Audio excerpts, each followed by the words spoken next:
लेकिन अभी तक ईडी ये साबित नहीं कर पाई है कोर्ट में कि आखिर क्यों अरविंद केजरीवाल को अचानक गिरफ्तार करने की जरूरत पड़ी। हालांकि ईडी लगातार कह रही है कि हमने 9 समन अरविंद केजरीवाल को दिए थे, लेकिन केजरीवाल ने जांच में सहयोग नहीं किया। कल से अब तक अरविंद केजरीवाल से जो सवाल पूछे गए थे उनका जवाब नहीं दिया, ना ही इसके पहले जांच में पेपर्स को लेकर कोई सहयोग किया गया। इसीलिए अरविंद केजरीवाल को गिरफ्तार करना पड़ा है और इसीलिए हम 10 दिन की कस्टडी चाहते हैं। वहीं सिंघवी ने यह भी कहा है कि तरीका एक और नया निकाल लिया है ईडी ने कि पहले गिरफ्तार करो, उसके बाद सरकारी गवाह बना दो। वो आरोप लगा रहे हैं ईडी पर सीधे सीधे, लेकिन ईडी ने कई तथ्य पेश किए हैं। ईडी ने वो पेपर्स पेश किए हैं जो पूछताछ के बाद बयानों के आधार पर तैयार किए गए हैं। इसीलिए ईडी यहाँ पर इस मामले को राजनीति से जोड़कर सीधे तौर पर सिंघवी की तरफ से कहा जा रहा है कि ईडी तौर पर यहाँ पर कार्रवाई कर रही है और साफ तौर पर उनकी ओर से कहा गया कि एक ही पार्टी के 4 नेताओं को अभी तक गिरफ्तार किया गया है और ये ऐसा पहली बार हुआ है देश में जब सिटिंग मुख्यमंत्री को अरेस्ट किया गया हो। गिरफ्तारी की क्या जरूरत है, इस बात की का आरोप यहाँ पर लगाया गया है और ये भी कहा सिंघवी ने कि साबित करिए कि आपको अरविंद केजरीवाल को क्यों गिरफ्तार करना है। और ये भी आरोप लगाया कि अगर गिरफ्तार करने की शक्ति है तो इसका मतलब ये नहीं कि आप गिरफ्तारी करने की अनिवार्यता इस पूरे मामले में रही है। सिंघवी ये भी कह रहे हैं सीधे तौर पर कि भारत के इतिहास में पहली बार ऐसा होगा जब किसी सिटिंग मुख्यमंत्री को गिरफ्तार कर किया हो और पहली बार ऐसा हुआ है कि उनकी ही पार्टी के यानी कि एक ही पार्टी के 4 नेताओं को जेल में डाल दिया गया हो। और ये भी वो कह रहे हैं कि ऐसा लगता है कि वोट डालने के पहले ही आपको पता चल गया है कि नतीजे यहाँ क्या आने वाले हैं। ये तंज कसते हुए सिंघवी यहाँ पर नजर आए हैं। तो ये दलीलें सिंघवी की ओर से दी जा रही हैं। वो लगातार ईडी की भूमिका पर सवाल उठा रहे हैं। सृष्टि, जो अभी अभिषेक मनु सिंघवी है उनके द्वारा यहाँ दलील पेश की जा रही है और साफ तौर पर पूछा जा रहा है कि आखिरकार गिरफ्तारी की आवश्यकता क्या है। इसी बीच एक और बड़ी जानकारी आपको देते हैं। अभिषेक मनु सिंघवी ने कहा है कि आपके सभी बड़े नेता जेल में हैं, जिसका सीधा सीधा असर लोकतंत्र में पड़ेगा क्योंकि चुनाव नजदीक है। सभी बड़े नेता जेल में हैं, चुनाव नजदीक है, संविधान की मूल संरचना प्रभावित होती है, इसका असर लोकतंत्र पर पड़ता है। लोकतंत्र में समान अवसर होने चाहिए, केजरीवाल को गिरफ्तार करने की कोई जरूरत नहीं है। ये तमाम ऐसी बातें हैं जिसका जिक्र अभिषेक मनु सिंघवी के द्वारा यहाँ पर किया गया है। उन्होंने ये भी कहा है कि सिर्फ ये कहना काफी नहीं है कि इस आदमी ने यह किया। जांच एजेंसी को यह दिखाना होगा कि आखिरकार इसमें केजरीवाल कैसे शामिल हैं। ये बात कहते हुए नजर आ रहे हैं। जबकि यहाँ पर ईडी के वकील के द्वारा एक लंबी चौड़ी जो बहस है वो की गई थी। उनके द्वारा बताया गया था कि आखिरकार किस तरीके से केजरीवाल इस सब में शामिल है। सिंघवी अभी इस सब बातों का जिक्र करते हुए बता रहे हैं कि आखिरकार किस तरीके से यहाँ 4 बड़े नेता जो है, बड़े नेता आम आदमी पार्टी के जो है, उन्हें गिरफ्तार करके जेल में भेज दिया गया है। और उनके दौरान भी जब ये बात आई थी तब सेम जो पैटर्न था वो देखने को मिला था और एक बार फिर से वही पैटर्न यहाँ पर देखने को मिल रहा है। इसी के साथ आपको एक और जानकारी देते हैं। अभिषेक मनु सिंघवी और उसी लोकतंत्र को आहत करने का आरोप भारतीय जनता पार्टी के नेताओं की ओर से अरविंद केजरीवाल उनकी पार्टी पर लगाया गया है। लेकिन अभिषेक मनु सिंघवी जो दलील दे रहे हैं कोर्ट के भीतर, उनका यह भी कहना है कि साबित करे कि अरविंद केजरीवाल ने जांच में सहयोग नहीं किया है। ईडी ये साबित करे कि अरविंद केजरीवाल ने किसी तरीके से सहयोग नहीं किया है। जो आरोप ईडी ने अब तक अरविंद केजरीवाल पर लगाए हैं वो निराधार है। अभिषेक मनु सिंघवी लगातार ये बात कह रहे हैं। वहीं दूसरी ओर ईडी ने तमाम पेपर्स रखे हैं, कितने रुपयों का किससे लेन देन हुआ है, ये तमाम बातें बताई हैं। सबूत के साथ ईडी ने अपनी बातें कोर्ट के अंदर रखी हैं और उसी पर अभिषेक मनु सिंघवी कह रहे हैं कि ईडी ने अपना एक पैटर्न बना लिया है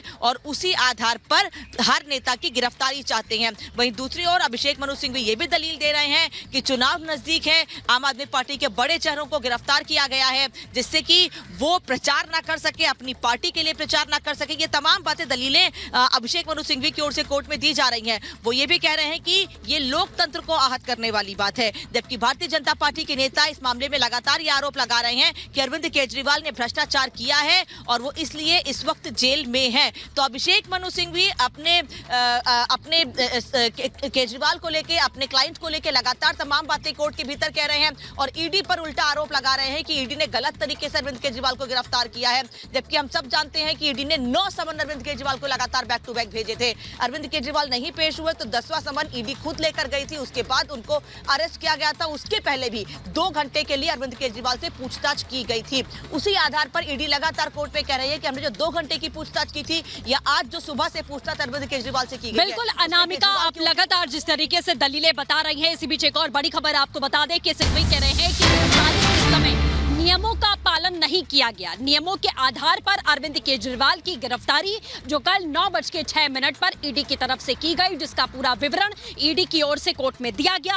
अब मनु सिंघवी कह रहे हैं कि जब आपने गिरफ्तारी की तो आपने नियमों का उल्लंघन यहां पर किया। और सिंघवी ईडी पर एक नया आरोप लगा रहे हैं। उनका कहना है कि ये ईडी का नया तरीका है कि पहले आप लोगों को गिरफ्तार करिए, उसके बाद उनको सरकारी गवाह बनाकर अपने मन माफिक जो है वो बयान हासिल कर लीजिए, जिसकी एवज में उनको जमानत मिल जाती है। ये उन गवाहों का जिक्र है जिन सरकारी गवाहों के स्टेटमेंट की बात यहां कोर्ट में सीधे तौर पर एसजी राजू की तरफ से कही गई थी, यानी कि ईडी के वकील की तरफ से कही गई थी। तो ये बड़ा आरोप यहां मनु सिंघवी लगा रहे हैं कि पहले आप लोगों को गिरफ्तार करिए, उसके बाद मन माफिक बयान आप रिकॉर्ड करवाइए, जिसकी एवज में उनको जमानत मिल जाती है। ये आरोप उनकी ओर से लगाया गया है। गिरफ्तारी को लेकर वो बार बार कह रहे हैं कि आप साबित करिए कि जरूरत क्या है, सिर्फ ये कह देना कि इसने ये किया, उन्होंने ये किया, यही आपको साबित पहले करना पड़ेगा। इसके एवज में आप गिरफ्तारी नहीं कर सकते हैं। आपको अगर हक है, आपके पास शक्ति है, तो इसकी अनिवार्यता नहीं है कि आप गिरफ्तारी ऐसे कर लें।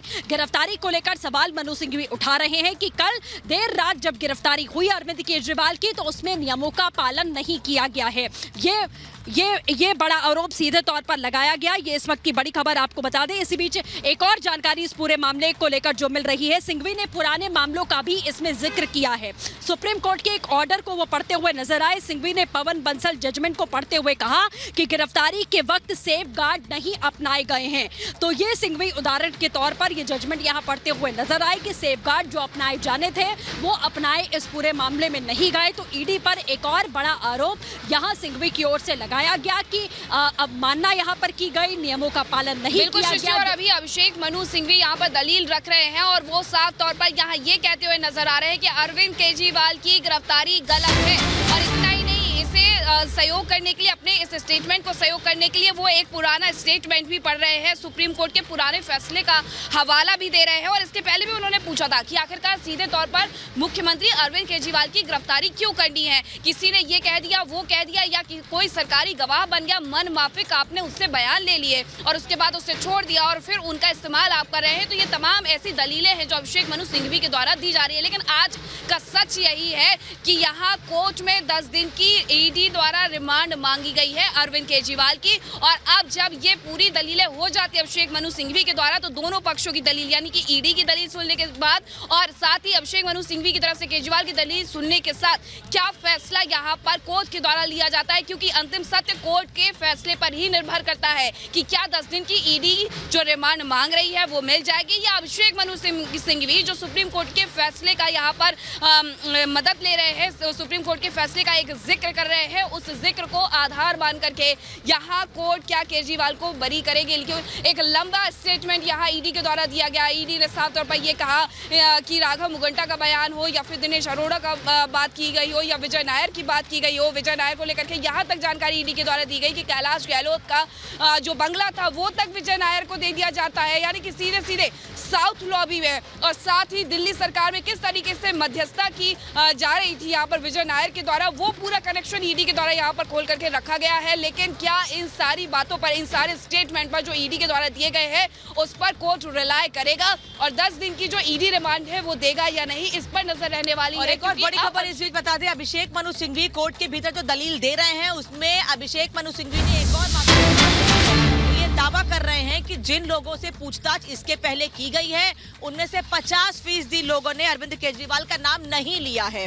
वो अरविंद केजरीवाल को पाक साफ बता रहे हैं। वो कह रहे हैं कि 50% लोगों ने अरविंद केजरीवाल का नाम नहीं लिया है। साथ ही ये भी कह रहे हैं कि 80% लोगों ने केजरीवाल के साथ किसी भी तरह के लेन देन का उल्लेख भी नहीं किया है, यानी ना ही कोई लेन देन हुआ है और ना ही केजरीवाल का नाम अब तक शराब घोटाले में सामने आया है। वो कह रहे हैं 50% लोगों ने अरविंद केजरीवाल का नाम नहीं लिया है और ना ही किसी तरह के लेन देन की बात केजरीवाल से कबूली है। वहीं दूसरी ओर ईडी ने अभी कुछ देर पहले यह कहा था कि कैश में घूस मांगी गई थी गोवा चुनाव में इस्तेमाल करने के लिए पैसों को, और उसी घूस के एवज में आबकारी नीति में बदलाव किया गया है। लेकिन अभिषेक मनु सिंघवी कह रहे हैं कि उसमें अरविंद केजरीवाल का नाम नहीं लिया गया है। 50% लोगों ने अरविंद केजरीवाल का नाम नहीं लिया है और ना ही किसी तरह के सीधे केजरीवाल को फायदा पहुंचाने की कोई बात सामने आई है। अभिषेक अभिषेक मनु सिंघवी लगातार बार बार कोर्ट में ये कह रहे हैं कि ईडी ने गलत तरीके से अरविंद केजरीवाल को, दिल्ली के मुख्यमंत्री हैं,